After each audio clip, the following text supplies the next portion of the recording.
에스겔서에는 주요한 3번의 환상이 등장한다고 했습니다. 그 3번이 1에서 3장, 그리고 8에서 11장, 마지막으로 오늘 살펴보게 될 40장에서 48장입니다. 1에서 3장에는 하나님께서 에스겔을 처음 부르시는 장면인데 하나님의 영광을 보여주시는 것이지요. 그리고 이제부터 그 하나님의 영광이 움직이시는데 두 번째 환상인 8에서 11장에는 예루살렘 성전을 떠나가시는 모습을 에스겔이 목격하게 되는 것입니다. 그런데 이 떠나가시는 장면은 10장과 11장에 주로 등장하고 좀 더 넓게는 4장에서부터 24장까지 길게 예루살렘의 심판에 관해서 말씀하고 있습니다. 그리고 그 뒤에 25장부터 32장까지는 그렇게 예루살렘이 이스라엘이 심판을 받을 때에 그 옆에서 조롱하고 비웃었던 주변 나라들, 열방들에 대한 심판 말씀이 등장하고 있습니다.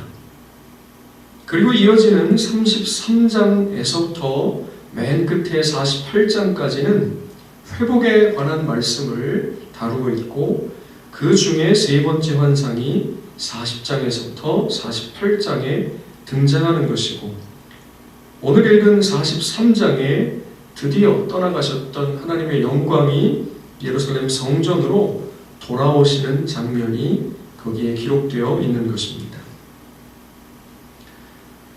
8에서 11장은 여호와께서 에스겔에게 보여주신 심판에 대한 환상이었습니다. 그러니까 지난 시간에 말씀드렸던 에스겔이 본 환상은 아직 실제로는 일어나지 않은 일이었습니다. 아직 예루살렘에는 이스라엘 백성들이 거주하고 있었고 지금 에스겔은 먼저 포로로 끌려온 사람들과 함께 있는 것입니다. 그런데 그렇게 에스겔의 환상 속에서만 있었던 심판이 실제 일어나게 되고 그것이 33장에 기록이 되어 있습니다. 다 같이 읽겠습니다. 시작. 우리가 사로잡힌 지 12째 해 10째 달 5째 날에 예루살렘에서부터 도망하여 온 자가 내게 나와 말하기를 그 성이 함락되었다 하였는데 마침내 에스겔을 통해서 보여주신 예루살렘의 심판, 멸망의 환상이 실제 현실에서 일어나게 된 것입니다. 그 일이 일어나고야 만 것입니다. 여기 밑에 써놓은 1장 2절 처음 에스겔이 부름받았을 때는 사로잡힌 지 5년이에요. 그런데 첫 번째 환상이 그 1장에서 시작이 되었고 그 다음에 두 번째 환상이 8장에 등장하는데 6년째 그리고 오늘 33장에 예루살렘의 멸망이 실제 일어나는 사건으로 12번째 해 이렇게 되는 것이죠. 그리고 회복에 대한 말씀이 세 번째 환상은 40장 1절에 사로잡힌 지 25째 해 그러니까 성이 함락된 후에 14년 만에 하나님께서 세 번째 환상으로 에스겔에게 임하신 것을 우리에게 알려주고 있는 것입니다. 여러분 하나님께서 선지자를 통해서 말씀하신 심판이 현실이 되었습니다. 하나님의 심판이 없다 하는 것은 성경 내내 거짓 선지자들이 이야기했던 것이고 역사 가운데에서도 많은 사람들이 하나님은 사랑이시기 때문에 하나님의 심판은 없다라고 주장하기도 하였습니다. 그러나 성경은 그렇게 말하지 않습니다.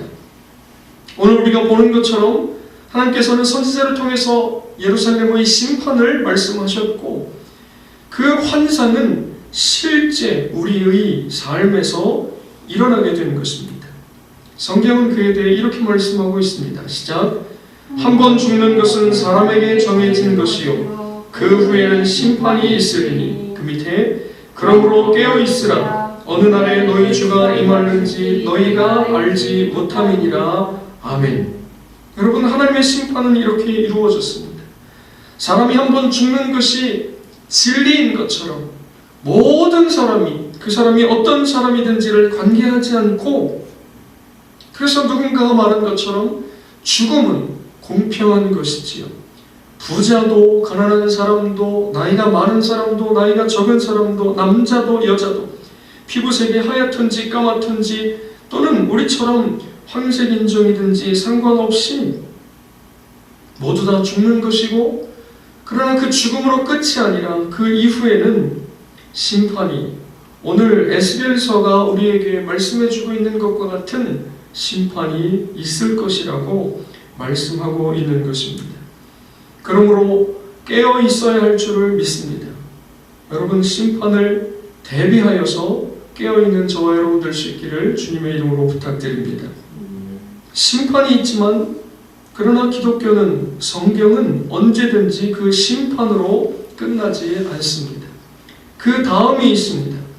32장까지 길게 심판을 선고하시고 마침내 33장에서 그 선고하신 심판이 시행되지만, 33장은 마치 경첩 같아서 문을 이렇게 문자 틀에다가 연결해 놓은 경첩 같아서 그 심판이 시행된 이후로부터 하나님의 구원의 역사, 회복의 말씀이 시작되는 것입니다. 그 회복의 말씀의 중심에 떠나셨던 여호와의 영광에 돌아오심이 있는 것입니다. 그래서 우리가 읽은 말씀을 다시 한번 읽어보겠습니다. 시작.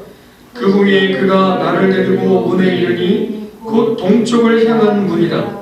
이스라엘 하나님의 영광이 동쪽에서부터 오는데 하나님의 음성이 많은 물소리 같고 땅은 그 영광으로 말미암아 빛나니 그 모양이 내가 본 환상 곧 전에 성읍을 멸하러 올 때에 보던 환상 같고 그발 강가에서 보던 환상과도 같기로 내가 곧 얼굴을 땅에 대고 엎드렸더니 여호와의 영광이 동문을 통하여 성전으로 들어가고 영이 나를 들어 데리고 안뜰에 들어가시기로 내가 보니 여호와의 영광이 성전에 가득하더라. 아멘. 두 번째 환상에서 여호와의 영광이 그룹 사이에 좌정하여 계시던 그 하나님의 영광이 떠오르시더니 문지방 동문 동쪽 산으로 떠나가신 것을 보았습니다. 그런데 그렇게 떠나셨던 이제 여호와의 영광이 떠나셨던 그 길을 되짚어서 돌아오고 계시는 것입니다. 돌아오시되 에스겔을 통해 약속하셨던 것처럼 흩어졌던 이스라엘 백성들을 모아서 다시 예루살렘으로 돌아오시는 것입니다. 여러분, 이 일이 마찬가지로 예루살렘 성의 멸망을 소식을 통해서 들은 이스라엘 백성들에게는 아직 남의 땅, 낯선 땅에 살고 있는 그 포로로 끌려간 이스라엘 백성들에게는 아직 현실에서 일어난 일이 아닌 것입니다. 이건 역시 에스겔의 환상 속에서 일어난 것이고, 그것을 하나님께서는 선지자를 통해서 그 백성들에게 말씀하고 계신 것입니다. 이제 에스겔을 통해서 예루살렘 멸망이 실제 일어난 모습을 본 이스라엘 백성들이 에스겔의 말씀을 다시 듣고 이제는 다시 회복시키실 하나님을 기대하고 다시 돌아가게 하실 그 하나님을 기대하며 하루하루를 살게 되는 것이죠. 어쨌든 환상 속에서는 하나님께서 이스라엘 백성들을 다시 모아서 예루살렘으로 돌아오시는 것입니다. 그러면 돌아온 이스라엘 백성들이 무너진 성전과 황폐화된 그 성읍을 재건하는 것입니다.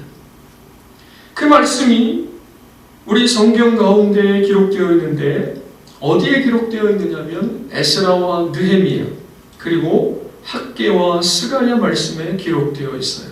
다시 그렇게 포로로 끌려갔던, 그래서 남의 땅, 낯선 땅에 거하던 이스라엘 백성들이 때가 참에 70년 하나님께서 말씀하신 그 시간이 차니까 하나님께서 다시 그 백성들을 가나안 땅으로 예루살렘 성으로 돌아오게 하십니다.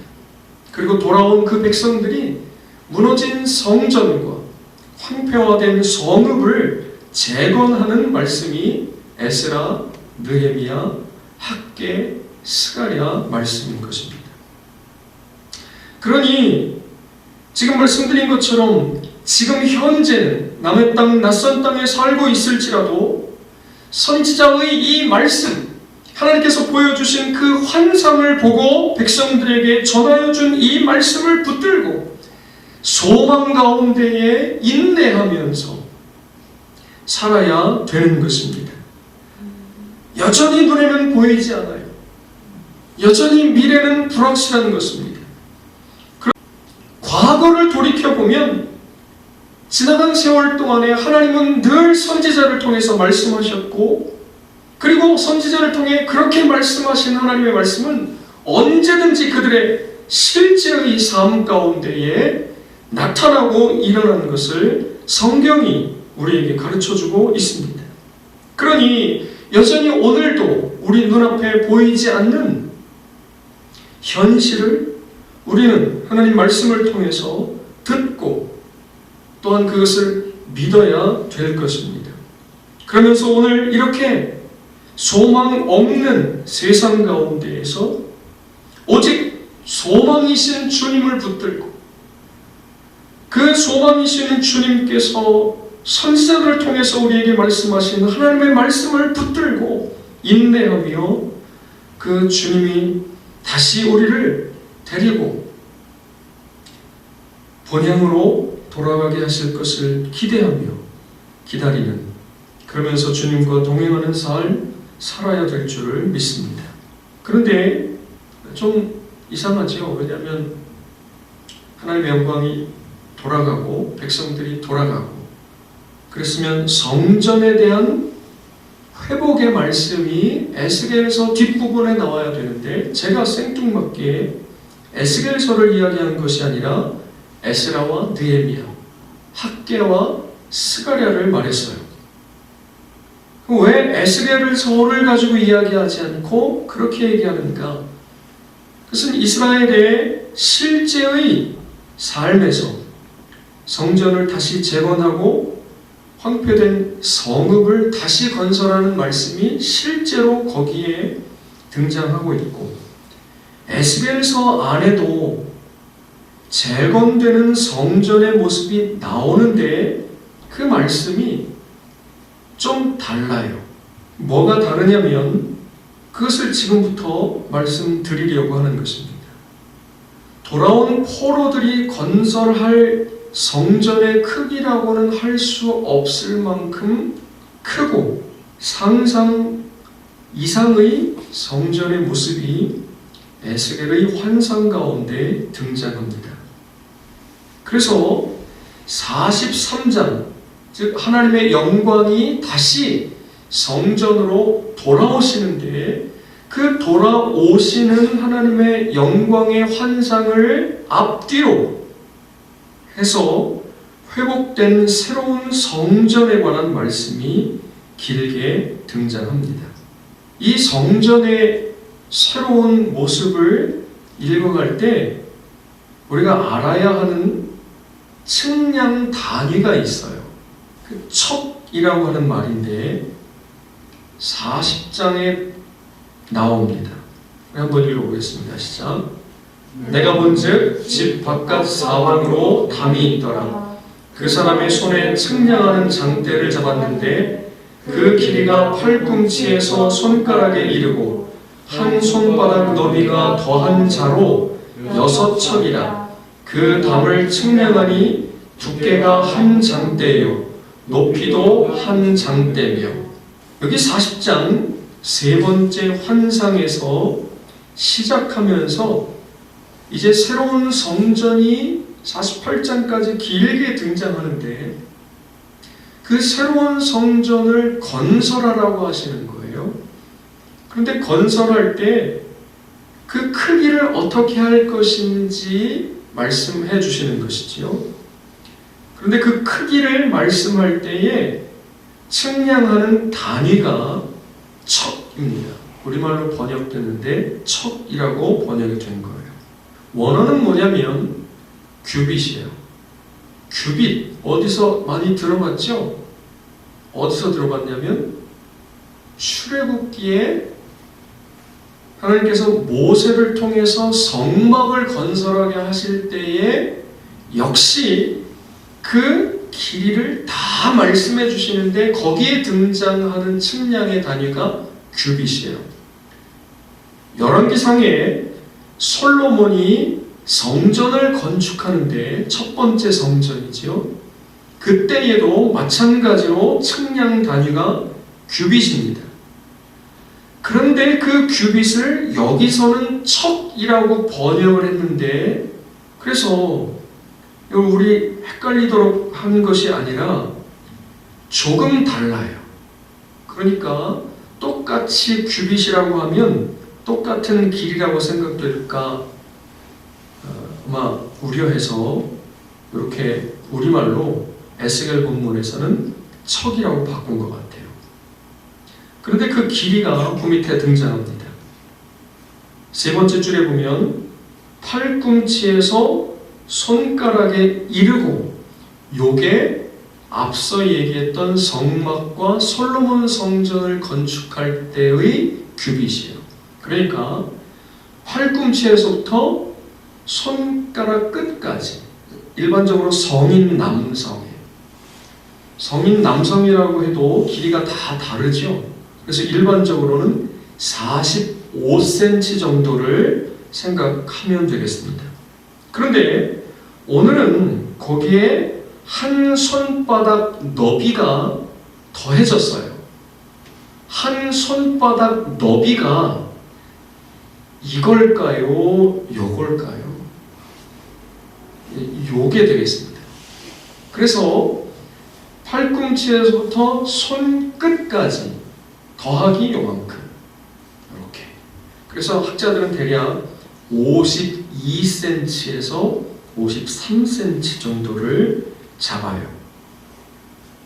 그러니까 여기에 척은 대략 52cm다 생각하시면 되겠습니다. 그런데 척으로 재는 것이 아니라 장대로 재는 거예요. 장대는 6척이 되는 것이죠. 그러면 52cm 곱하기 6 하면 310. 310이 어느 정도인지 감이 안 오기 때문에 아주 쉽게 우리 일상에서 느낄 수 있는 것이 무엇이냐면 농구 골대가 3m 5cm예요. 그래서 그것으로 쭉 생각하게 되는 건데, 그런데 저는 조금 전에 이 성전이 크다 말씀을 드렸는데 여기에서부터 그 크기가 달라졌구나, 커졌구나 하는 것을 우리에게 암시한다고 생각해요. 그러니까 이전에 성막과 성전을 지을 때는 규빗이었는데 여기에서는 척으로 옮겨간 것이 좀 더 커지나 보구나 라고 하는 기대를 갖게 만든다고 할 수가 있는 것이지요. 일일이 다 비교할 수 없어서 특징적인 한두 군데만 보도록 하겠습니다. 시작. 그가 성전을 측량하니 길이는 100척이요. 그 밑에 솔로몬 성전입니다. 시작. 솔로몬 왕이 여호와를 위하여 건축한 성전은 길이가 60규빗이요 너비가 20규빗이요 높이가 30규빗이며. 자, 위에 있는 것, 지금 에스겔 성전이 길이가 100척인데 솔로몬 성전은 60규빗이에요. 그래서 계산을 해보면 솔로몬 성전은 대략 18m 정도 되는 것이고 에스겔 성전은 52m 정도가 되는 것이죠. 그런데 성전만 이렇게 될 것이고 그 주변에 부속들이 있어요. 그래서 그런 것들을 다 합하면 사이즈가 훨씬 더 커지게 되는데, 그래서 그 다음 것을 보면서 이야기하겠습니다. 시작. 그가 이같이 그 사방을 측량하니 그 사방 담 안마당의 길이가 500척이며 너비가 500척이라. 그 담은 거룩한 것과 속된 것을 구별하는 것이더라. 이것이 성전 경내의 사이즈예요. 그러니까 아까 말씀드렸던 성전만 있는 것이 아니라 그것을 포함한 부속 건물까지의 담을 쌓았는데 그 크기라고 할 수가 있습니다. 그런데 학자들에 따르면 솔로몬 성전이 있었을 때의 예루살렘 성읍의 크기가 에스겔 성전의 크기와 같다, 비슷하다, 이렇게 보는 거예요. 다시, 솔로몬 성전이 예루살렘 성읍 안에 솔로몬 성전이 있는 거예요. 그런데 솔로몬 성전이 있었을 때의 그 예루살렘 성읍, 예루살렘 성, 이만큼의 크기가 지금 에스겔 성전에서는 성전의 크기가 이만큼, 예루살렘 성읍만큼 된다, 그렇게 생각하면 되겠습니다. 그 크기가 어느 정도냐? 사실은 제가 궁금해서 해본 건데 여러분들에게 보여드리면 화면으로 잘 보일지 모르겠습니다. 장현동이에요. 에스겔 성전의 크기가 대략 이만큼 될 것이다 라고 하는 것이죠. 요게 그 전에는 예루살렘 성읍의 크기가 요 정도 되었다 생각하면 되겠습니다. 그것을 뒷받침하는 구절이 예레미야 말씀에 등장을 해요. 시작. 그때 예루살렘이 그들에게 여호와의 보좌라 일컬음이, 거기까지만 읽겠습니다. 그때, 즉 에스겔이 환상을 보고 그 환상이 이루어지는 그 시기를 같이 예레미야가 이야기하는 것인데, 예루살렘이 여호와의 보좌라 일컬음이 되는 거예요. 그 전에는 예루살렘 성 안에 성전이 있었고 그 안에 지성소가 바로 하나님 계신 곳이라고 여겼는데, 후에 에스겔이 보는 환상 가운데 이루어지게 되는 성전은 예루살렘 성읍 자체가 여호와의 보좌라 일컬음을 받는다는 것이죠. 그러니까 성전이 이전 것하고 에스겔 성전하고 비교할 수 없을 만큼 크게 확대된 것을 알 수가 있습니다. 두 번째는 예루살렘이라고 하는 단어가 에스겔서 안에 27번 등장하는데 그 중에 25번이 32장까지의 심판 문맥에서 등장해요. 에스겔이 범죄했다고 하는 것이죠. 예루살렘이 범죄했다고 하는 것이죠. 나머지 2번 중에 한 번이 오늘 아까 읽었었던 함락되었다, 예루살렘 성이 함락되었다는 33장 21절 말씀이고, 그러면 그것도 역시 심판의 말씀이니까 한 번이 남는데 그 한 번은 크게 중요한 문맥으로 사용되지가 않아요. 그러니까 에스겔 저자가 하나님께 환상을 보고 말씀을 전하는데 그것을 기록했는데, 예루살렘이라고 하는 단어를 심판의 문맥에서는 집중적으로 사용하고 있고, 회복된 성전을 예루살렘 성이라고 이야기하지 않는 거예요. 그러면서 지금 말씀드렸듯이 그 예루살렘 성이 훨씬 더 커진 모습으로 기록되고 있는 것이죠. 그러니까 지금 무엇을 얘기하려고 하는 거냐면, 에스겔서 안에 등장하는 새로운 성전, 회복된 성전은 포로에서 돌아온 이스라엘 백성들이 재건하는 성전 이상이다. 그러면 그 이상이라고 하는 것이 무엇이냐? 그걸 얘기하려고 하는 것이죠. 그러면서 세 번째로는 그 회복된 새로운 성전을 말씀하시면서 거기에 하나님께서 친히 목자가 되시겠다고 말씀하고 있어요. 시작. 내가 친히 내 양의 목자가 되어 그것들을 누워있게 할지라. 주 여호와의 말씀이니라. 아멘. 하나님의 말씀이요. 그런데 이것으로 끝나는 것이 아니라 이것이 이제 더 자세하게 설명됩니다. 시작. 내가 한 목자를 그들 위에 세워 먹이게 하리니 그는 내 종 다윗이라. 그가 그들을 먹이고 그들의 목자가 될지라. 나 여호와는 그들의 하나님이 되고 내 종 다윗은 그들 중에 왕이 되리라. 나 여호와의 말이니라. 아멘. 하나님께서 친히 목자가 되시겠다고 말씀하시면서 한 목자를 세우시겠다고 말씀하시는 거죠. 그러니까 말이 좀 안 맞는 것 같은데, 그러나 우리가 이것이 어떻게 완성되어 가는지 이제 살펴보는 것이죠. 한 목자를 세우는데 그가 누구냐면 다윗인 거예요.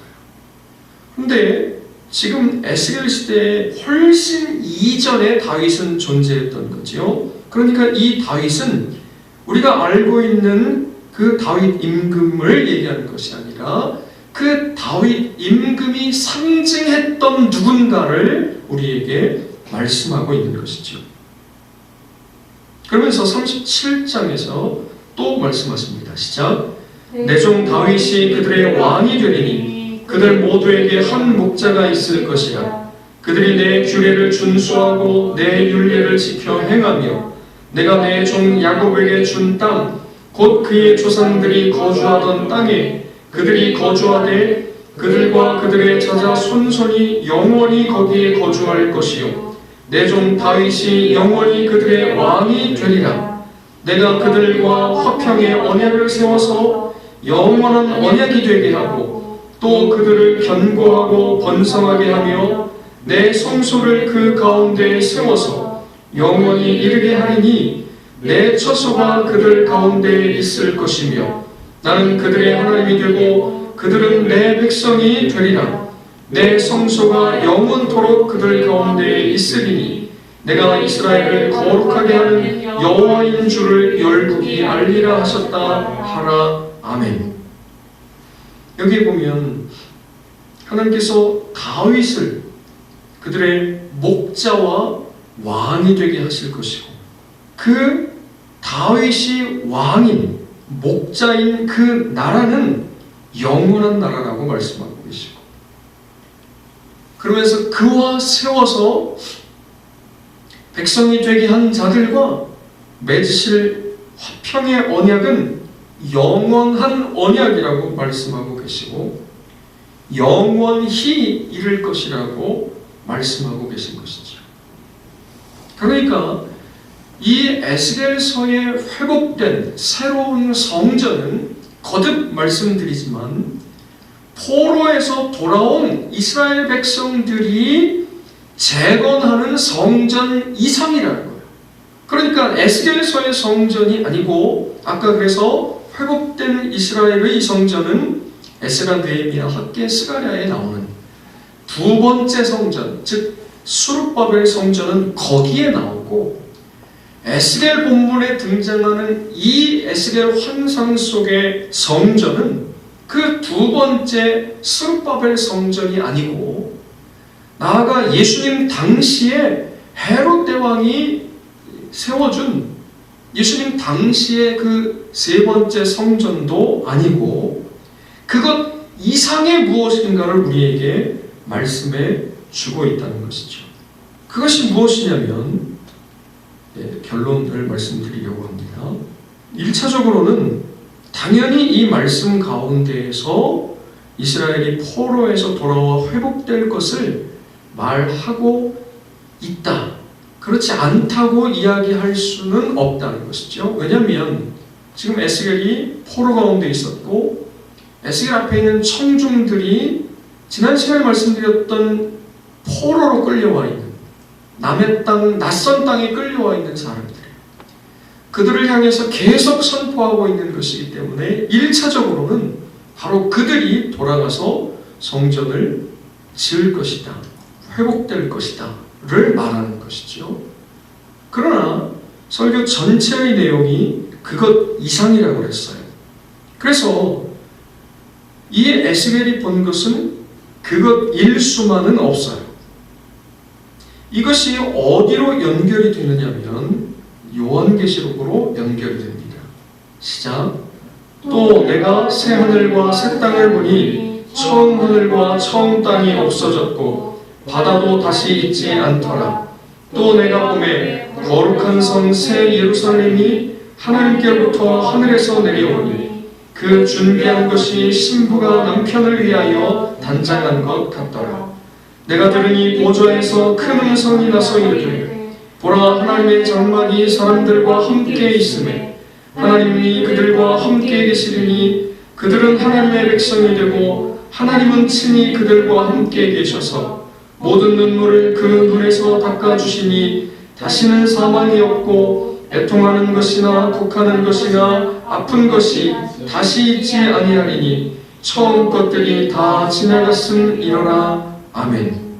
우리가 전체를 대조해 볼 수는 없기 때문에 이 말씀만 살펴보지만 나중에 에스겔 40장부터 48장까지를 읽어보고 그 다음에 요한계시록 21장과 22장을 함께 읽어보면 에스겔이 봤던 그 새로운 성전 환상이 바로 이것이로구나 하고 알 수가 있게 되는 것이죠. 그 성의 이름이 뭐냐면 새 예루살렘 이렇게 되는 것이에요. 그래서 앞서도 말씀드린 것처럼 에스겔이 이 새로운 성전에 대한 예루살렘이라고 하는 단어를 극히 아낀 이유가 바로 이것 아니겠는가 하고 생각해 볼 수가 있는 것이죠. 그러니까 에스겔이 본 새로운 성전 환상은 장차 예수 그리스도 다시 오실 때에 우리가 목격하게 될 바로 그것, 즉 종말에 나타날 새 예루살렘을 말한다. 이렇게 이야기할 수 있습니다. 뒷받침하는 말씀이 하나가 더 있어요. 바로 48장 바로 앞에 등장하는 47장 1절에서부터 12절 말씀입니다. 거기는 새로운 성전 문지방에서부터 물이 스며 나오기 시작하는 거예요. 그러면서 그 물이 점점 흘러가면서 큰 강물이 되는데 그 강물이 닿는 곳마다 생명이 살아나게 되는 것을 에스겔이 보는 것이지요. 읽어보겠습니다. 시작. 이 강물이 이르는 곳마다 번성하는 모든 생물이 살고 또 고기가 심이 많으리니 이 물이 흘러 들어가므로 바닷물이 되살아나겠고 이 강이 흐르는 각처의 모든 것이 살 것이며 강 좌우 가에는 각종 먹을 과실나무가 자라서 그 잎이 시들지 아니하며 열매가 끊이지 아니하고 달마다 새 열매를 맺으리니 그 물이 성소를 통하여 나옵니다. 그 열매는 먹을 만하고 그 잎사귀는 약재료가 되리라. 아멘. 에스겔이 본 새로운 성전에서 흘러나오는 물, 그런데 살게 하는 물, 그래서 생명의 물, 생명수가 흘러나오는 것을 보고 있는 것이죠. 그런데 이 말씀이 요한계시록으로 연결이 되는데 바로 요한계시록으로 가는 것이 아니라 요한복음을 거쳐서 가게 됩니다. 시작. 예수께서 대답하여 이르시되 내가 만일 하나님의 선물과 또 내게 물 좀 달라 하는 이가 누구인 줄 알았더라면 내게 그에게 생구하였을 것이요 그가 생수를 내게 주었으리라. 아멘. 그 뒤에 시작. 예수께서 대답하여 이르시되 이 물을 마시는 자마다 다시 목마르리니와 내가 주는 물을 마시는 자는 영원히 목마르지 아니하리니 내가 주는 물은 그 속에서 영생하도록 솟아나는 샘물이 되리라. 아멘. 지난 시간에 또 오늘 말씀 앞에 포로된 백성들에게 친히 오셔서 성소가 되어주신 분, 그 모습의 절정이 바로 성전이신 예수님이라고 했고, 그러면 예수님이 성전이라 그러면 예수님으로부터 생명의 물이 흘러나오는 것이 되는 것이고, 그 생명의 물이 무엇이냐? 그 다음에 나옵니다. 시작. 명절 끝날 곧 큰 날에 예수께서 서서 외쳐 이르시되 누구든지 목마르거든 내게로 와서 마시라. 나를 믿는 자는 성경의 이름과 같이 그 배에서 생수의 강이 흘러나오리라 하시니 이는 그를 믿는 자들이 받을 성령을 가리켜 말씀하신 것이라. 아멘. 이렇게 말씀이 연결이 되는 것이죠. 그래서 예수 그리스도를 믿음으로 받게 되는 성령께서 각 사람 안에 계셔서 그로 하여금 살게 하는 생명의 물로서 역사하시는 것을 우리에게 가르쳐주고 계신 것이죠. 그러면서 이것은 요한계시록으로 연결이 되는데 읽겠습니다. 시작. 또 그가 수정같이 맑은 생명수의 강을 내게 보이니 하나님과 및 어린 양의 보호자로부터 나와서 길 가운데로 흐르더라. 강 좌우에 생명나무가 있어 12가지 열매를 맺되 달마다 그 열매를 맺고 그 나무 잎사귀들은 만국을 치료하기 위하여 있더라. 아멘. 여러분, 앞에 에스겔 환상 가운데 나온 그 물이 흘러서 나는 잎사귀가 약재료가 된다고 했는데, 요한계시록에 같은 문맥에서 그 나무 잎사귀들은 만국을 치료하기 위하여 있다라는 말씀이 등장하죠. 지금 이것만 살펴본 것이지만 이렇게 연결해서 읽어보면 바로 요한계시록에서 얘기하는 것이 에스겔이 본 그것이로구나 하는 것을 알 수가 있는 것이죠. 여러분, 오늘 왜 이렇게 말씀을 많이 읽느냐면 에스겔서를 평생에 읽어갈 때에 도움이 되도록 하기 위해서 유난히 오늘 개관을 마무리 지으면서 말씀을 읽어가는 것입니다.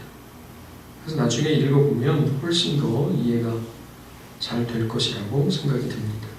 어쨌든 에스겔 말씀은 그래서 에스겔 당대의 역사만을 이야기한 것이 아니라 성경 전체, 역사 전체가 바로 에스겔서 안에서 다루는 에스겔이 본 환상이라고 할 수가 있습니다. 그래서 저는 이렇게 표현을 해봤어요. 에스겔서를 펼치면 성경 전체가 되고 성경 전체를 접으면 에스겔의 말씀이 되는구나. 에스겔 안에는 그래서 에덴 동산의 이야기부터 맨 마지막 예수 그리스도 다시 오실 때 보게 되는 새 예루살렘까지, 그것이 에스겔이 본 환상이고, 그래서 펼치면 성경 전체가 되는 것이고 접으면 에스겔 말씀이 되는 것과 같다고 할 수가 있습니다. 어쨌든 에스겔 환상 가운데 특별히 세 번째 환상에서 본 새로운 성전은 장차 이루어지게 될 종말에 나타날 새 예루살렘을 가리킨다고 할 수가 있겠습니다. 거기 여호와께서 계신다는 거죠. 그게 여호와 삼마예요. 거기 하나님께서 원하시는 것은 계속 여러분이 읽으면서 눈치챘는지 모르겠지만 하나님 원하시는 것은 내 백성, 너의 하나님 되길 원하시는 거죠. 나는 너에게 너의 하나님이 되어줄 테니 너는 나에게 내 백성이 되어다. 그런데 내 백성, 너의 하나님이 되기 위해서 백성들이 하나님 말씀, 율법을 따라 사는 삶, 다르게 이야기하면 범죄하지 않는 삶이에요. 왜냐하면 죄가 있으면 하나님 함께 하실 수가 없기 때문에 그런 것이죠. 그래서 하나님께서 선지자들을 통해서 끊임없이 말씀하신 바가 무엇이냐면 돌이키고 돌아오라는 것이죠. 말씀을 따라 살라는 것이에요. 그래야만 하나님께서 약속하신 대로 우리와 함께 하실 수 있게 되는 거고, 그때에만 내 백성 너희 하나님이 되는 것이기 때문에 그런 것이죠. 그런데 끊임없이 백성들이 도망칩니다. 끊임없이 에스겔서 본문에 하나님께서 이스라엘 백성들과 결혼했다고 하는 이미지로 말씀하고 계시는데, 이 아내인 예루살렘이 끊임없이 남편인 하나님을 버리고 집을 뛰쳐나가는 것이죠. 그러나 그 날에는 새롭게 하나님께서 건설하실 새 예루살렘에서는 하나님과 백성들이 함께 거하게 되는 영원토록 새로운 목자, 새로운 왕 다윗, 그를 통해서 이루어지게 될 것을 말씀해주고 있는 것이죠. 그가 누구냐면 우리가 잘 아는 것처럼 바로 예수님이신 것입니다. 그것을 우리는 세 번째 이야기까지로 이어져 가야 될 것 같아요. 그래서 그것은 그저 마지막 때에 이루어지게 될 새 예루살렘일 뿐만 아니라 오늘날 예수님 승천하신 이후에 성령으로 말미암아 건설된 교회를 가리키기도 합니다. 좀 전에 우리가 살펴본 대로 생수의 강이 에스겔에서 요한계시록으로 이어지는데 요한복음을 거쳐서 가는 것을 보았습니다. 그러니까 요한복음을 거친다고 하는 것은 예수님과 교회를 거쳐가는 것이고, 그렇게 앞서 에스겔 말씀을 통해서 본 바대로 목자는 예수님이시고 성전은 교회이며 생명의 강물은 성령이심을 우리에게 알려주는 것입니다. 그러면서 또한 선지자들을 통해서 새 영을 주시겠다고 말씀하고 있어요. 자, 읽겠습니다. 시작. 또 새 영을 너희 속에 두고 새 마음을 너희에게 주되 너희 육신에서 굳은 마음을 제거하고 부드러운 마음을 줄 것이며 또 내 영을 너희 속에 두어 너희로 내 윤리를 행하게 하리니 너희가 내 규례를 지켜 행할지라. 아멘. 지난 시간에도 살펴본 것이지요. 새 영, 새로운 마음을 주시겠다는 거예요. 그래서 새 영을 받고 새 마음을 가진 백성들이 이제는 하나님 말씀대로 살 수 있는, 하나님 말씀대로 살게 되면 하나님이 그들을 벌하시거나 떠나가실 일이 없는 거죠. 그렇게 내 백성 너희 하나님이 이루어지는 새 예루살렘성을 바라보고 있는 것인데, 그러기 위해서 하나님께서 새 영, 새 마음을 부어주신다고 하는 약속을 하고 계신 것인데, 이것은 에스겔 선지자만을 통해서 말씀하시는 것이 아니라 다른 선지자들에게도 말씀하신 바입니다. 시작. 나는 목마른 자에게 물을 주며 마른 땅에 시내가 흐르게 하며 나의 영을 내 자손에게 나의 복을 내 후손에게 부어주리니. 아멘. 여기에 보면 이 말씀이 종합적으로 결합되어 있어요. 이건 분명히 나의 영을 부어주시겠다고 하는 거니까 지금 말씀을 읽은 대로 에스겔 말씀과 같은 말씀인데 물과 연결시키고 있어요.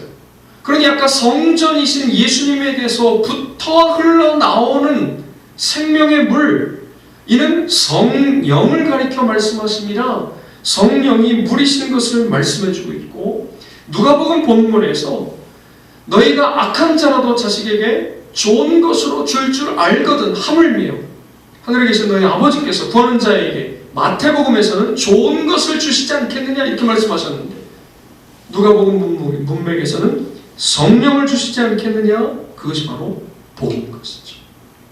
그것이 바로 좋은 것이 되는 거예요.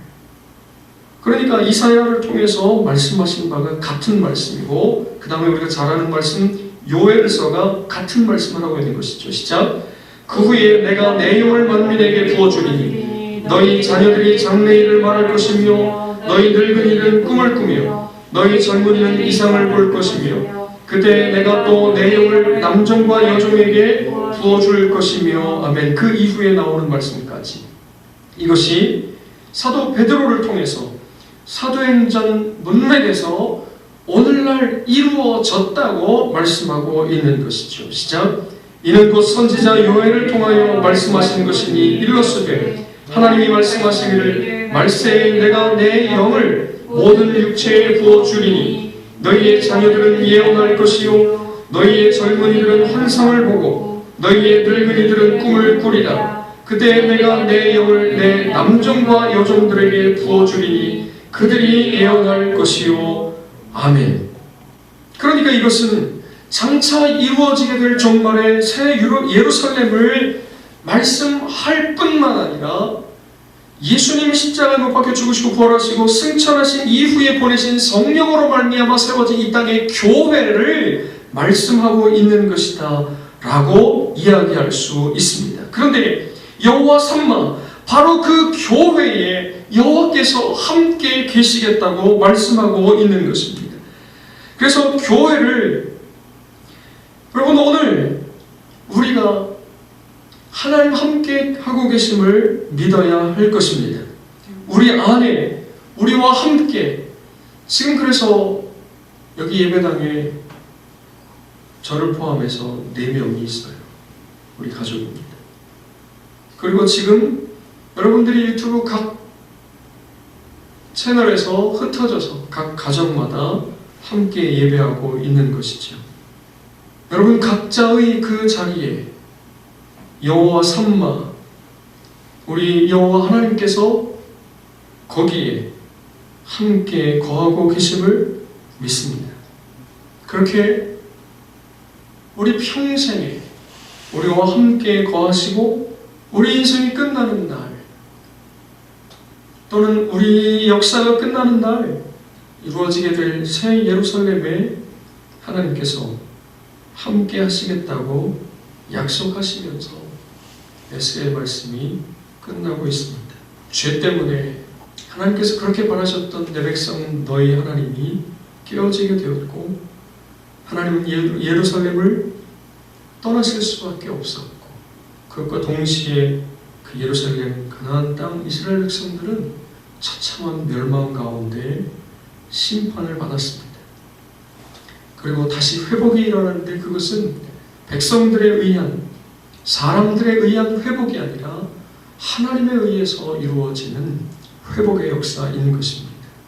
하나님께서 그 백성들에게 새로운 목자, 새로운 왕을 세우시고 그를 통하여 생명의 물이 흘러가게 하시고, 그 생명의 물을 받은 자들마다 하나님의 말씀대로 사는 백성이 되고, 그렇게 하나님의 백성들이 함께 영원히 거할 약속을 에스겔서가 하면서 마무리 짓고 있는 것이에요.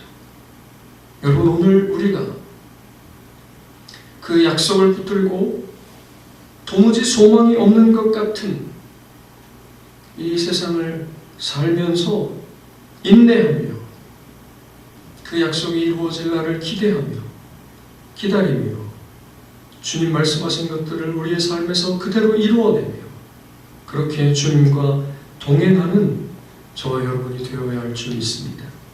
그런 은혜를 저와 여러분들에게 주시기를 주의 이름으로 축원을 드립니다. 기도하겠습니다.